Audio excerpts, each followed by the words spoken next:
a little ratchet right now. Got a cute little band-aid on my chin from my surgery. It wasn't surgery, it was, I like to call it surgery. I have 10 stitches and this is the first time I ever got stitches, so I feel like my street cred is up now. And I just wanted to do a video because I think I'm going to be trying to do a little bit more video blogging on my trip, just so I can have the memories and also see the progress and see the places I've been. So yeah, I thought I'd start off with just like a little video to talk about my experiences up until the trip is happening. High School Musical mug, it's definitely a must pack. I'm definitely kidding, but isn't this iconic?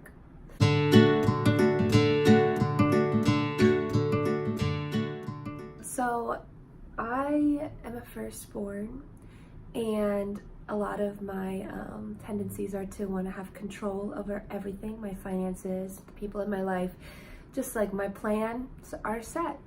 And one thing that God has really been teaching me in this season is that He has a plan, and it's definitely like not what I expected. So I was let go from a job that was really toxic, but it paid amazing, and that was really hard because I was like, oh, if I can just deal with this for another couple months, like I'll have plenty of money to go on this trip. But I really felt God close that door because I was driving myself insane. All I was doing was working at this job that was taking every single piece of my soul with it. I've also learned that I am not necessarily vulnerable. I like to throw up peace signs after I talk very vulnerably, so I'm going to be working on that on the race. And then I started babysitting, and I babysat for almost 3 weeks, and I was very trusting of the mother to pay me, but unfortunately she kept sending me screenshots of payments that never went through, so I never saw that money. And that was pretty devastating because I was like, God, I'm supposed to go on this trip. What the heck? I can't secure the money for it.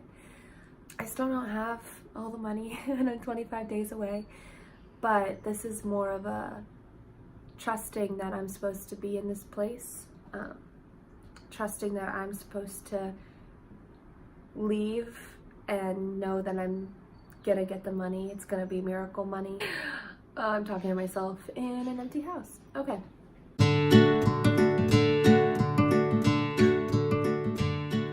Okay, so my experiences with shopping for the race. Okay, prefacing this, I have never camped before. I think we went to family camp when we were young, and it was basically like all the families would stay in a hotel and we would all do camp-like activities, but then go into our air-conditioned hotel with buffet food all the time, and like it wasn't camping. I'll go to REI. Everyone says they're super helpful there. I signed up as a member and I went to a garage sale there, and it was crazy. Like there were people lined up outside the door and around like it was Black Friday when I got there. Now I just felt so out of place, and I was looking around and people were like running to get stuff, and everything was just in a bag. Like I had no idea what anything was. I'd pick something up and I'd be like, excuse me, is this a sleeping bag? And they're like, no, it's a tent, because it's just like, it says half dome, quarter pounder. Like it doesn't say anything that is real English. Even though I've watched countless vlogs and blogs about what people are packing, I still was clueless. Shopping attempt number 1 was at REI, failed, I didn't get anything. Shopping trip number 2 was me being cheap. I tried to go cheap off of Amazon, and everything got to the house and I set it all up and I was like, this is not how I can spend my life for a year. Here we go. Shopping attempt number 3. I returned all the items off of Amazon. I went back to REI when there was no garage sale, and I met a very nice man named Vince who literally spent an hour with me walking me through all of the different gear and telling me the pros and cons and fitting my backpack, making sure that fit correctly, because you know, you can't break your back on the race. So that was a really good experience, and I was able to set up all my gear and it all works.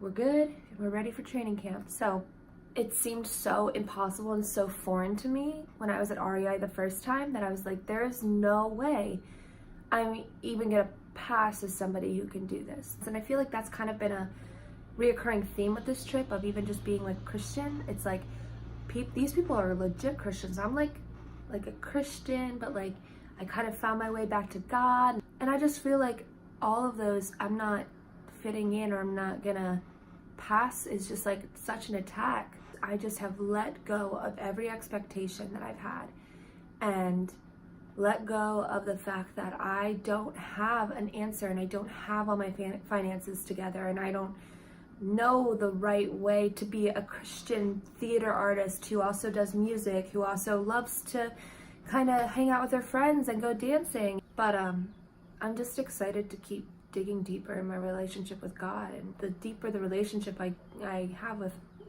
God is like, the more clarity I just find in my life and the more purpose. Yeah, I guess that's the last 8 months in a nutshell. Follow my YouTube channel if you want to see more about my journey. I'm gonna record a lot cooler stuff than me in my living room with my cool family in the background. Thanks for watching. Feel free to share to all your friends, churches, family, rich relatives who have a soft spot for girls with band-aids on their chin. Bye-bye.